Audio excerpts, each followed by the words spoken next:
काल अर्थसंकल्पात भरीव तरतूद आणि आज मुंबा रुग्णालयाच्या नवीन इमारतीचं लोकार्पण सोहळा झालाय। पायाभूत सुविधांवरती अधिक महापालिकेनं भर दिलाय। आज काल अर्थसंकल्प झाल्यानंतर दुसऱ्याच दिवशी तुम्ही लोकार्पण सोहळा केलेला आहे। मुंबई महानगरपालिकेचं वांद्र्यातील भाभा हॉस्पिटल हे जवळजवळ 10 लाख लोकसंख्येच्या नागरिकांना सेवा सुविधा देणारं हॉस्पिटल। 3 वर्षापूर्वी ज्या वेळेला या ठिकाणी मी भेट दिली आणि एक्झिस्टिंग म्हणजे असलेल्या सुविधा याच्यावर असलेला तणाव पाहता नागरिकांना यातनं मिळणारा फायदा अजूनचा आवश्यक आहे। अजूनचे बेड आवश्यक आहे, MRI, सिटी स्कॅन, त्या ठिकाणी NICU वॉर्ड, बच्चूचा वॉर्ड, माता भगिनींच्या संदर्भातला वॉर्ड, हृदयाशी संबंधित असलेल्या आजारपणाशी संबंधित स्पेशलाइज्ड वॉर्ड, काही ऑपरेशन थिएटर्स, जनरल खाटा या कमी पडत आहेत। याचा पाठपुरावा केल्यानंतर जवळजवळ 220 कोटी रुपयाचा खर्च करून विस्तारीकरणाचा प्रस्ताव मंजूर करून घेतला आणि आज त्याचं लोकार्पण सोहळा आहे। पहिल्या टप्प्यातली इमारत पूर्ण झाली, आता जुनी इमारत याच्या दुरुस्तीचं काम सुरू होईल आणि यातून नागरिकांची सेवा सुविधा देणं हे काम महापालिकेच्या वतीने आमच्या पाठपुराव्याने करण्याचा आनंद आणि समाधान या ठिकाणी आहे। 43,000 कोटींचा खर्च हा पायाभूत सुविधांवरती मुंबईकरांसाठी केला जाणार आहे। त्यालाच धरून आता विरोधक मनसे असेल, ठाकरे गट असेल हे टीका करू लागले आहेत की पैसे कसे येणार आणि पैसे खर्च नक्की होणार आहेत का, असा त्यांनी सवाल उपस्थित केला आहे। प्रश्न नक्की उपस्थित केले पाहिजे। लोकशाहीमध्ये प्रत्येक उपस्थित केलेला प्रश्न हा जनहिताचा असला पाहिजे आणि त्यामुळे महानगरपालिकेला सुद्धा याचं उत्तर द्यावं लागेल।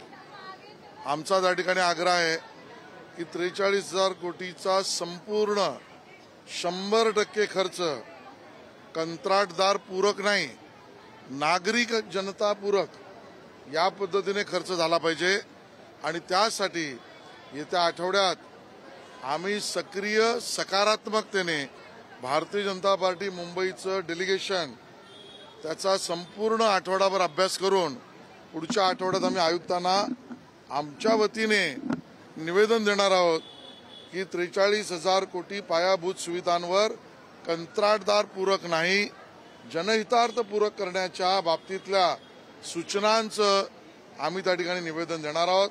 आम्हाला हे पैसे जनतेसाठी वापरले पाहिजेत असं वाटतंय, ही आमची भूमिका आहे। शंका आणि त्याच्यानंतर लघु शंका ही त्यांची भूमिका आहे। सकाळीच रेव्हेन्यू मिनिस्टर आणि भाजपचे प्रदेशाध्यक्ष चंद्रशेखर बावनकुळे सर तुमच्या भेटीला आले होते, या भेटीमागचं कारण भेटीला आले वगैरे असं काय ना, आम्ही दोघेही पक्षाचे कार्यकर्ते आहोत। ते माझ्यापेक्षा वरिष्ठ आहेत, ते प्रदेशाध्यक्ष आहेत। आज आमचं काही संघटनात्मक विषयांबद्दल भेट आवश्यक होती। येऊ घातलेल्या नगरपालिका, महानगरपालिका आणि मुंबईची महानगरपालिका या विषयावर सुद्धा चर्चा अपेक्षित होती। भेट तेवढा पुरतीच आहे। सर, काल खडसे यांनी मुख्यमंत्री यांची भेट घेतलेली आहे आणि त्या दोघांमध्ये चर्चा झाली। पुढे खडसे परत येण्याच्या चर्चेमागे कारण भारतीय जनता पार्टी पक्षप्रवेश आणि भारतीय जनता पक्षात खडसेजींचा प्रवेश या बाबतीचा निर्णय अंतिमतः माननीय मुख्यमंत्री देवेंद्रजी आणि प्रदेशाध्यक्ष बावनकुळेजी घेतील आणि तेच त्याच्यावर भाष्य करू शकतील। तुमचे सहकारी मंत्री धनंजय मुंडे यांच्या बाबतीत आता केंद्रानं दखल घेतलेली आहे, त्यांच्या आरोपांची राळ होते। दुसरीकडे केंद्र सरकारचे पीक विमा घोटाळा आहे, त्याच्यामध्ये केंद्राकडून चौकशी केली जाईल अशा पद्धतीची स्थिती निर्माण झाली। थेट केंद्रानं आता लक्ष घातलं या प्रकरणात, तुम्ही कसं बघताय? नाही, जनहितार्थ कुठल्याही विषयामध्ये आवश्यकतेनुसार केंद्र सरकारने जनतेच्या बाजूने लक्ष घालणं याच्यामध्ये गैर काय, आणि त्यामुळे जर केंद्राने अशी भूमिका घेतली असेल तर त्याचं स्वागतच आहे। राहता धनंजय मुंडे यांच्या विषयातला निर्णय माननीय मुख्यमंत्री देवेंद्रजींनी स्पष्टच केलाय की याचा अंतिम अधिकार आणि अंतिम निर्णय हे त्यांच्या पक्षाचे नेते माननीय अजितदादा पवार यांच्याच अखत्यारीत आहे। शिवभोजनथाली बंद होणार आहे अशी चर्चा आहे आणि त्यावरती छगन भुजबळ यांनी मुख्यमंत्री यांना पत्र देखील लिहिलेलं आहे आणि त्यांनी सांगितलं ही पूर्वरत चालू ठेवण्यासाठी।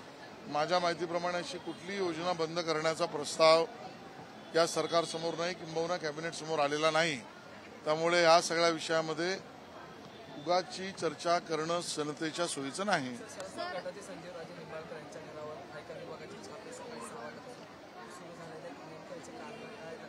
याच्यावर मी भाष्य काय करणार.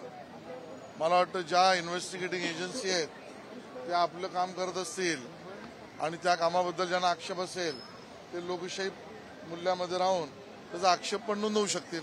मुख्यमंत्री फडणवीस वर्षा बंगल्यावर जात नाहीत राहिला त्याच्यावर अंधश्रद्धावादी वक्तव्य जे की समर्थांना पाहायला मिळत असं पद्धतीचं सगळं वक्तव्य. मला वाटतं ज्यांच्या मेंदूमध्ये रेडा घुसलाय ते रेड्याची भाषा करतात आणि म्हणून संजय राऊत यांच्या मेंदूचं परिरक्षण या नवीन इमारतीतील भाभा हॉस्पिटलमध्ये डॉक्टरांना शक्य असेल तर डॉक्टरांनी करावं. तो रेडा आहे का येडा रेडा आहे काय आहे याची एकदा स्पष्टता येऊ दे. अशा पद्धतीची बेजबाबदार विधानं करणं एका कुठल्याही पक्षाच्या नेत्याने हे योग्य नाही. जनतेमध्ये भ्रम पसरवणं हे त्यातूनही चूक आहे एवढंच मी म्हणेन. सर हिंदी में जानना चाहेंगे, आज हॉस्पिटल का इनॉग्रेशन किया, क्या कुछ कहना चाहेंगे?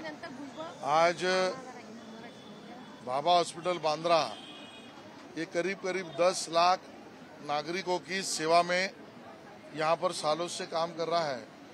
उसके एक्सटेंशन विस्तारीकरण की आवश्यकता थी क्योंकि जो सेवा सुविधा आरोग्य व्यवस्था यहाँ पर है उसके ऊपर बहुत तनाव था और इसके कारण नई व्यवस्था, नई टेक्नोलॉजी, नए बेड्स का निर्माण, नए वार्ड्स का निर्माण, NICU, बच्चों का वार्ड, माता भगिनियों के लिए आवश्यक ward, MRI, CT scan, heart से रिलेटेड वार्ड, ये सब की जरूरत थी. उसका लगातार फॉलोअप 2-2.5 साल से हमने किया. मुंबई महानगर पालिका के तरफ से 220 करोड़ रुपए का खर्चा पूरा करके एक नई बिल्डिंग अभी लोकार्पण हुई है, जनता के सेवा में आई है. पुराने बिल्डिंग का रिपेयरिंग भी अभी शुरू होगा और नए से 490 से भी ज्यादा वार्ड जनहितार्थ मिलेंगे.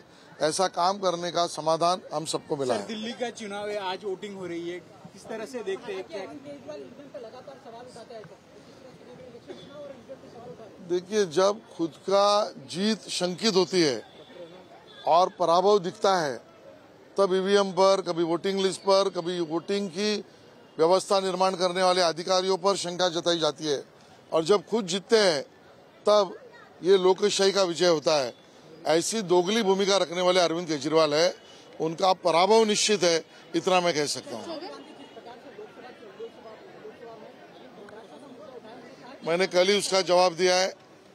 राहुल गांधी जी को जरूरत थी आत्मचिंतन की, लेकिन वो कर रहे आत्म पराभव का प्रदर्शन और खुद के पराभव का प्रदर्शन करना ये राहुल गांधी जी कर रहे हैं. देश की सभी व्यवस्थाओं पर सवालिया निशान खड़ा करो. Income tax, CBI, ED, police, court, supreme court, education institutes, election institutes, SEBI, BSc, सभी ऐसा अर्बन नक्सलेट्स का जो एजेंडा है उसके प्रवक्ता राहुल गांधी जी क्यों बन रहे हैं, हमारा सवाल दूसरा है. और तीसरी बात, अगर 7 लाख 6 लाख जो भी वो नए से बोल रहे हैं वो लोग लोकसभा के चुनाव में महाराष्ट्र में नहीं थे तब आप जीते, इसका मतलब क्या है राहुल गांधी ये तो बताएं. जब मतदाता अपना नाम दर्ज करता है और वोट भी करता है उसके ऊपर सवाल या निशान खड़ा करना ये नेता का लक्षण कैसे हो सकता है, इसका भी उत्तर राहुल गांधी दे. मुख्यमंत्री देवेंद्र फडणवीस यांची भेट घेतली त्यानंतर चर्चांना उधाण आलं आहे की भुजबळ आगामी दिवसात भाजप असं म्हणतात की मला जिथे आवडतं आणि ज्यांना मदत लागते तिथे मी जाऊन भेट घेतो. माझ्या माहितीप्रमाणे भुजबळ साहेब हे वरिष्ठ नेते आहेत, राज्यातले आमदारही आहेत. वरिष्ठ आमदार, माजी मंत्री मुख्यमंत्री महोदयांना भेटले तर त्यात राजकारण बघण्यासारखं काय. आणि मुख्यमंत्री जर सगळ्याच प्रमुख नेत्यांना भेटत असतील तर ते स्वागतार्ह आहे. सरसकट आमच्या महायुतीमध्ये एकमेकाच्या पक्षातली लोक एकमेकात घेणं या बाबतीमधले काही संकेत आहेत, काही मर्यादा आहेत, ते आम्ही पाळणारे लोक आहोत. दिल्लीमध्ये निवडणूक सुरू आहे आणि आज पंतप्रधान नरेंद्र मोदी यांनी शाही स्नान देखील केले आणि त्यानंतर ते दिल्लीमध्ये जाणार. पण कुठेतरी अरविंद केजरीवाल हे देखील ईव्हीएमवरती सारखे प्रश्न उपस्थित करत आहेत. अरविंद केजरीवाल यांचा पराभव त्यांच्या डोळ्यासमोर स्पष्ट दिसतोय. म्हणून कधी ईव्हीएम, कधी वोटिंग लिस्ट, मग कधी इलेक्शन कमिशन, कधी अधिकारी यांच्यावर ते शंका उपस्थित करतायत. मला वाटतं दिल्लीच्या जनतेचा मूड स्पष्ट आहे. तो आमच्या NDAच्या बाजूने आहे आणि भाजपचा विजय निश्चित दिसतो. अरविंद केजरीवाल यांचा पराभव निश्चित आहे. तर कोविडमध्ये अनेक घोटाळे तुम्ही बाहेर काढले त्याच्यावर बोलताना पाहायला मिळाले. त्यातच खिचडी घोटाळ्यात आरोपी असलेले सुरज चव्हाणांना काल बेल मिळाली. पण न्यायिक व्यवस्थेमध्ये बेल मिळणं आणि जेलमध्ये जाणं दोन्ही न्यायिक व्यवस्था आहेत. यावर आम्ही भाष्य काय करायचं.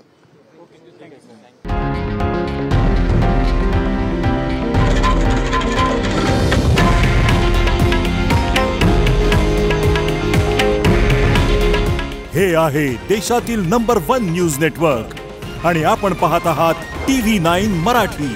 काळजी तुमची, हित महाराष्ट्राचं.